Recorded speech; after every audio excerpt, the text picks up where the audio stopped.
Money, money, money, can't you see? Sometimes your notes financialize me. Money, money, money, can't you see? Sometimes your notes financialize me. Okay, welcome everybody. If you want to learn to start saving money, you are in the right place. This is a free intro webinar for my Save Pain Free financial coaching program, which teaches people how to start saving money. My program has actually saved clients an average of $2,000 a year, so it makes a huge difference. So I just want to get straight into it. The purpose of this webinar is to help you start to think about saving money. I really want to motivate you to get proactive with your finances and do something about it. And I want to show you how I can help you big time through the Save Pain Free coaching program. Okay, so let me tell you a little bit about me first. My name is Dallas Post. I am the founder of a financial education company called the Post Money Plan. Essentially, I teach young adults how to start saving money and building wealth. Like I said, through my coaching program, I've saved clients an average of $2,000 a year. Big picture, my mission is to liberate you from financial oppression and help you to build selfless wealth. So I do that through one-on-one coaching, I host a podcast, I write articles, and now apparently I do webinars. Basically, I'm doing everything I can to enable you to learn how to be financially independent. On the side, I do financial counseling for my church for people who are in deep financial distress as well. In the past, I've worked as a stock market analyst for an investment bank. I have a master's degree in finance from UT Austin, and I also have a Series 7, 63, 86, and 87 licenses. Anyway, enough about me. Let's talk about why I do what I do.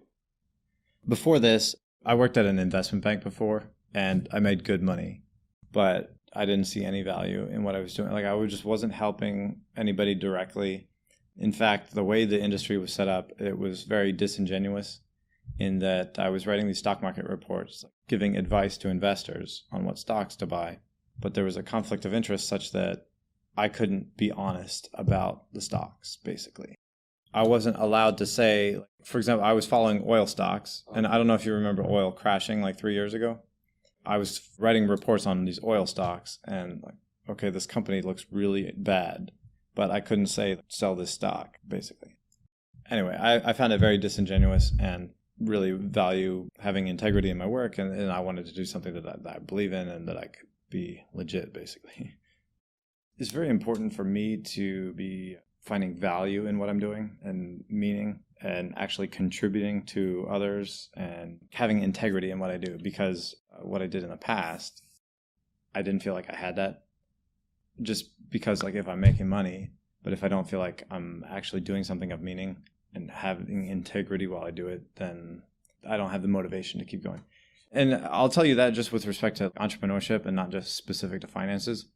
You need to find something that you're actually motivated and is going to drive you in a passion. Because if you think about basketball players or whoever, someone could have tons of skill, but if they don't care, they're not going to keep at it. They're not going to practice and keep going when it gets tough.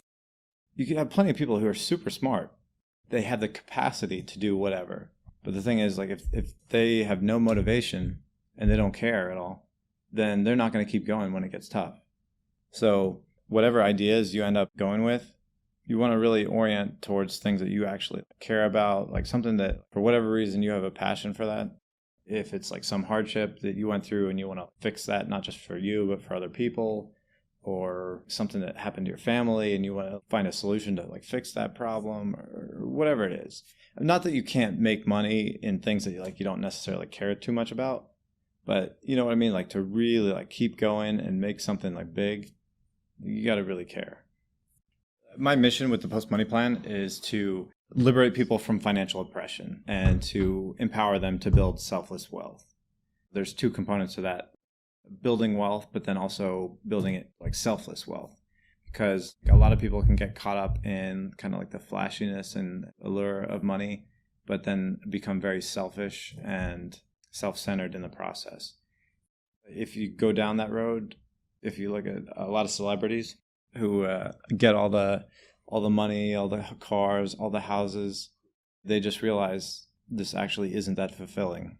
So if you don't have deeper meaning and purpose in why you're building the wealth and what you're going to do with it, then it's going to leave you more empty than you started.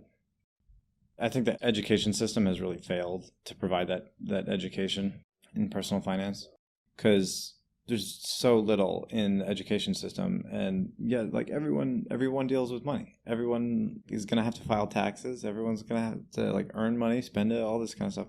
So it's kind of ridiculous. The issue that I was telling you before, just like the cost of college is so high now that a lot of people are very heavily indebted. Remember the borrower versus the lender or investor, and it's all about the interest. I'm kind of going off track of my notes, but there's two kinds of debt. There's investment debt and there's consumption or consumer debt. If you think of a credit card, for example, what do people put on a credit card? Just like stuff, consumption, consumer goods and services, whatever. The point is you're borrowing money to spend it on things that is not going to make you more money. So that's consumption debt. Versus if you borrow money to buy a house or to buy a business or buy stuff for a business that's going to make money, that's investment debt. They are not the same at all. You don't have to be afraid of all debt, but debt that's not going to make you more money, because it actually takes away from how much you'll have in the long run. Because what people don't realize a lot of times is people see a credit card and think, oh, okay, like 2,000 credit limit. Like that means I have $2,000 for free. No, it's not that at all. Not only is it not free money, you have to pay that. Like let's say you put 2,000 on it and then you don't pay the interest and you accrue 10% interest, which is probably more like 15. But then not only do you have to pay back the 2,000, but you have to pay 200 back on top of that. So now instead of having as much as you would have had if you never spent it, you have 200 less. The borrowing actually makes you have less money, not more. That's kind of the trap that a lot of people get stuck with. Now, my personal focus is with people 25 to 35. The reason for that is more so because a lot of middle-class kids that are very spoiled don't start to care about money until after they get out of college and then realize the value of money. It sounds like you're already motivated. See, a lot of people, maybe they're in college or after college, and even if they've realized the value of money, like they're not, whatever, like I'll just pay my bills and like if I can barely get by kind of thing. Just to explain a little bit more why talking about like single adults, like 25 to 35 is my big focus. You have a long career ahead when you're still young. So there's a lot of potential, a lot of time based on that compound interest principle. So you have plenty of time to get the ship going in the right way versus like people who go to college and get heavily indebted and then are just paying bills like month to month and barely scraping by. Then they're just accruing debt. And then they wake up when they're like 45, 50 and like, oh man, I want to retire, but it's way late. The thing is, college costs so much now compared to what it cost a couple decades ago. My parents were fortunate enough to go to college, but it was so cheap back then that my dad was working like 2 or 3 jobs. I mean, he had to work hard, but he was able to pay it off where they like paid off college within like a year or two of finishing school, which is almost nobody can do that anymore. The point is people are at such higher risk of financial ruin nowadays because of all the debt that people are holding on to. And the big thing with debt is interest. Paying interest on a credit card, on student loans, on all those things. That's the big crux between if you're paying interest as a borrower or if you're making interest as a lender or an investor. So you like what you want to do is you want to move from being a borrower to an investor. That's the big thing. You're either having money work against you or money's working for you. If you've ever heard of financial advisors, typically what they do is they manage people's investments for them and financial planning of retirement planning and that kind of stuff. The thing is, how they make money is they usually take a percentage of your assets, like everything that you have. So if you say, like if someone has $50,000 invested, each year they're taking 1% of that. The thing is, financial advisors, they're not going to pay attention to anybody that's worth less than $50,000 because it's not worth their time kind of thing. So I'm helping these people because no one else is paying attention to them. So I help get you to start building that wealth and get going. So supercharge that. Basically, it's all about financial education. My big thing is empowering people. So like I said, a financial advisor, they're managing people's finances, but they're dependent on them because they don't teach much. My big thing is education. I'm providing information, knowledge. Like you check out my stuff, whether on YouTube or you go to my website, I have articles and podcasts. And anyway, with respect to retirement, I personally don't believe in saving just to retire. I believe in you should be working in something that you believe in, something that you enjoy, that you're passionate about, something that you're not going to want to just desperately retire as soon as you can. And if you're doing something that you love, why would you want to retire? You potentially have that opportunity as an entrepreneur to build something that you do love and you're passionate about.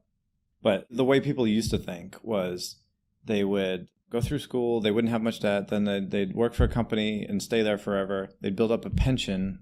Companies used to offer these pension plans where they would save up money for you for when you get to retirement, and then they'd be paying you extra in retirement. And not only that, then the government would, when you get to retirement, would be paying you Social Security. So people would be getting pension money and Social Security money, and they could just retire when they were 60, 65, and then just do nothing. But it's not going to work that way for us. And I don't know if you know this, but Social Security, the way it's funded, they're running a deficit, so they're running out of money. What they've been able to pay in the past, they're not going to be able to pay in the future. We don't know what that's going to look like 30 years from now, but it's not something that you can count on the same way that people have in the past. So that means like you need to do it yourself. And the earlier the better. So like you're in a good position. What I do with my coaching program is basically teach the philosophy, knowledge, strategy, and accountability with saving. Building that infrastructure on the front end of your money mindset really gets you going in the right orientation. The cool thing is it applies to like really like anybody and like wherever you're at, just like building that philosophy, thinking about money in a healthy way. That's one piece of it. The knowledge piece of it is another. Does that make sense? Like the difference between how you think about it, the philosophy, and the knowledge of actually just like facts of like knowing things about money. There's two different things. But then having strategy in terms of getting to your financial goals is another thing. A lot of people can say they want to save money and be rich or whatever. But that's very intangible. It's very like pie in the sky. Until you start to get specific about what exactly you're trying to accomplish, it's very hard to reach a goal that you don't know what the goal is. So if you were to say, I want to save $1,000 so I can buy a camera, so I can start filming video clips, then you can say, okay, if I save $100 a month, it's going to take me 10 months to save that money for the camera. And if I do A, B, and C, that'll help me to save that $100 each month. So you're getting very specific about how exactly you're going to get to this and this and this, which is going to make that happen. You actually have a game plan in place. That's night and day different than like, oh, I want to be rich or like have money. You actually have a game plan and like how to get there. Because exactly with investing, like, oh, I want to invest, but like I haven't been given the steps on like how to get there. That's a game changer. And then the icing on the cake for that is accountability. You can know the philosophy, the healthy money philosophy, you can have the knowledge, and you can have a strategy. But if you don't have accountability, you can fall by the wayside. You maybe get like off track or tempted by something else or distracted or whatever. But just like having 3 levels of accountability. Accountability with yourself by having the goals in the first place. Accountability with a mentor. And then accountability with someone that's close to you. So you kind of have like different forms of accountability. It's not like they need to be like telling you anything so much as you just share with them what your goals were and what the status or the progress has been. And that in and of itself will be like, oh, I'm going to have to tell them if they know I'm supposed to be saving $100 every month and I'm going to check in with them at the end of the month. And if I haven't saved anything, they're going to be like, hey, what's going on? What have you been doing? So he'll be like thinking along the way, all right, like I need to like stay on top of this month or whatever. It makes a huge difference. That's not just a financial concept. And I will say, I wish I had put more effort into developing mentor relationships. So find mentors for different things. My financial coaching program, that's about like financial mentorship. Find someone who can pour into you. If you think about it, like why are we so much better off and able to progress so fast compared to like people 2,000 years ago? We stand on the shoulders of people that have come before us and use the technology and the knowledge and everything to leapfrog. Imagine like how long it would take to learn to discover everything in life yourself. Forever.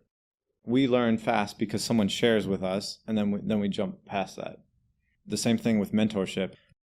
Someone's pouring into you and you're getting the experience and wisdom of their 10 years, 20 years, whatever. And so that's really valuable. So I'll give you the link to download this for free. This is a little ebook that I have put together about the 6 steps to start saving money pain-free. Basically, you're already there in terms of the first step of converting that desire into action. You're already like seeking out seminars and whatever. That's exactly where you got to start. And so like you're already there. Once you truly want it, then you're taking action. Because, you know, there's a lot of people that might talk the talk, but if they're not doing anything about it, then you don't go anywhere and it doesn't mean anything. But as you learn, don't be afraid to say, like, I don't know. Ask questions. When I was at my first job, I wasn't necessarily trying to accomplish anything specific, but I was just inquisitive and like asking all around. And it wasn't necessarily specifically within my job responsibilities to know these things. But by asking questions and learning all around, I had a much bigger picture than people around me that like they didn't understand because they were only worried about like, oh, these are my responsibilities and that's it. And so that mentorship will be kind of like training wheels that can be kind of like guiding you on the right path as you're getting going. And then it's just a matter of just like going out there and doing it. So the next step is doing some introspection. Like you start to look inward and think about where you're at. When it comes to financial goals and saving and that kind of stuff, you'd be surprised like how much motivation matters. Spend some time thinking about like, what you value in life, what motivates you before you can identify what you want to focus on. Go through this exercise of reflecting on what you value, what's important to you, what motivates you, what brings you happiness and joy, what you dream of. That gives you a path to walk down. Because if you think like you go down any street, you're going to end up in very different places. So you want to make sure you start going down the right street. You know what I mean?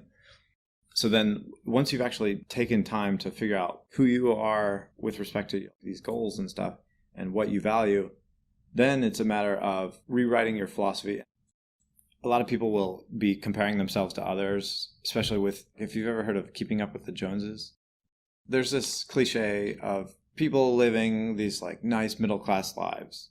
And they're in this neighborhood, a suburban neighborhood, and they see the family next door. And the family's got a nice house and a nice car, and their kids are doing all these activities. And they see their neighbors, and they say, oh, they have all this stuff.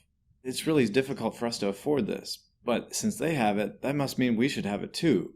So the keeping up with the Joneses thing is this temptation that a lot of middle-class people have. Because people don't know other people's income. Like it's usually like faux pas to talk about it a lot of times. So people, they see what the other person is doing and they say like, hey, well, that's my friend or that's someone that's like me. So we should be on the same level, have all the same things and stuff. But you might be talking about incomes that are, one is double than the other. And they're trying to live the same lifestyle. And it's crazy. So once you stop thinking like that and stop trying to compare yourself to others, the best way to learn is from others' mistakes, not from your own mistakes. Although you definitely learn from your own mistakes, but it's a lot nicer to learn from other people's mistakes. The other thing is to be thinking long-term, not short-term. This one's really hard. It really is. It's really hard because so many things in life, you see what's right in front of you. Your emotions are based on like what you just like immediately feel. It's very short-term oriented. And once you get more into investing, you even see it with like stock market stuff. Like everyone is so fixated on the short term. That's the contradiction, is like everything works better if you think long term. When you think about like your business decisions and what you're investing in, what you put your effort and time into, the long run picture is going to change the decisions you make and things you put effort into. It's so hard to stress the importance of the long term. My coaching program is called Save Pain Free. One of the things that can make saving a lot more pain free is thinking long term and not short term. If you have to spend time reading books and studying, coming to meetings, your friends might say, oh, that's boring. Like we're going to the football game or whatever. If you were only seeing short term, you wouldn't be able to think like that. The other thing is just being intentional about what you're trying to do. Because like, let's say, I think I want to start a business. The people who don't actually take action on that, they're not really being intentional about it. But you being proactive, being intentional, you're going to get more results of what you actually are trying to accomplish with your finances by doing so. Just make it easy on yourself. I mean, you don't have to overly complicate it. If you have more money coming in than going out, then you can be building surplus. If you have less money coming in and more going out, it's a deficit. Accruing debt, you're borrowing. You're being a borrower, not a lender. Remember, consumer debt is bad because you're actually getting less in the long run.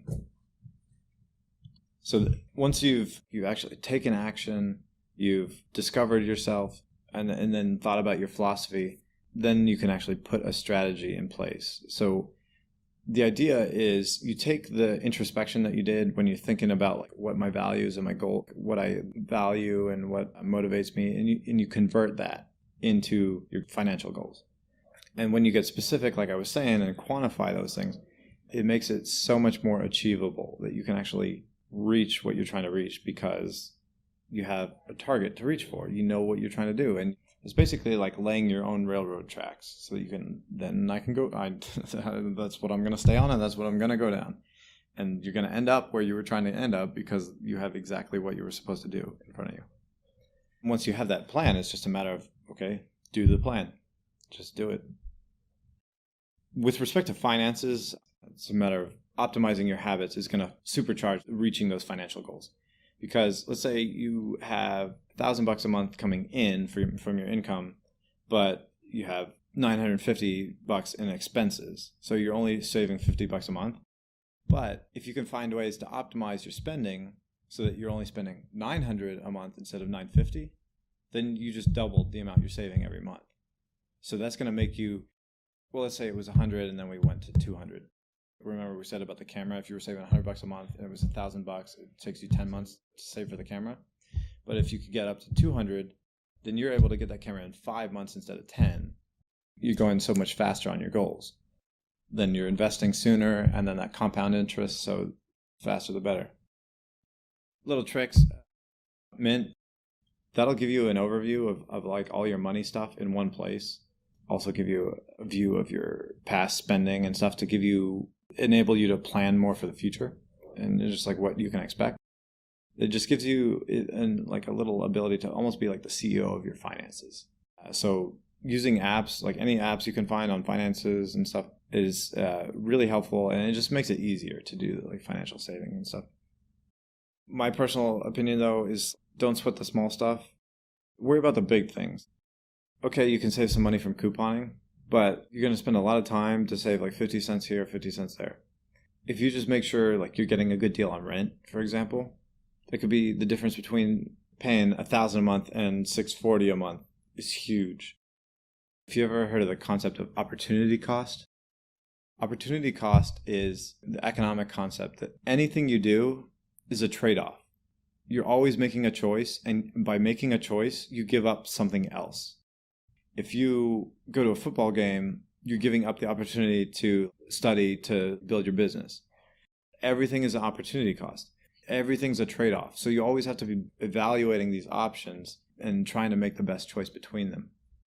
You have to account for all the immediate financial numbers that you see, but then also the intangible, the ones like in the time and stuff like that. So like don't forget those. So the last thing is the accountability, maintaining that system that you put in place. So if you figured out what your goals were, You set up your system by specifying your goals and your method of how you're going to get to those goals. Then you put in place that accountability, which is going to keep you staying on track. Don't go at it alone. Be sharing with people like your friend, parents, a mentor. It makes a big difference. It's very helpful to have partners. You're able to bounce ideas off people. You stay motivated. It can be tough, but with respect to financial coaching, part of what I'm doing as a coach is I'm coming alongside someone and providing that same kind of accountability, the checkups of like, hey, are we staying on track with that goal? You said you wanted to be saving for that camera, and our plan was $100 a month. Did you do that in September? Yeah, almost made it. I'm going to try a bit harder next month. And okay, cool. Like even that little 30-second conversation can be a huge difference in what you end up following through with. So those are the 6 steps that I've designed for this financial coaching program. It's crazy how much of a difference it makes. So to give you an overview of the Save Pain Free coaching program, it's modeled on these 6 steps. Since the first step is taking action, this isn't part of the program because once you start the program, you've already essentially taken action. So the program is designed as a 5-session program, and you complete a challenge in between each session to help you digest what we discussed and then internalize the material. So I offer session 1 for free so people can get a feel for the program before having to actually commit. So session 1 is all about discovery, which consists of you getting a feel for how the program will work, me making sure you're a suitable client and understanding where you're coming from with respect to money and your financial goals, all that kind of stuff, so that I can know that I can be of great value to you as well. Session 2 is about philosophy. You might think that sounds a little funny with respect to money, but it's actually absolutely critical and key. So what this means is talking about healthy money attitudes and principles. This is hands down, the most valuable piece of the program. The wisdom in this session will absolutely rock your financial world and be the gift that keeps on giving, seriously.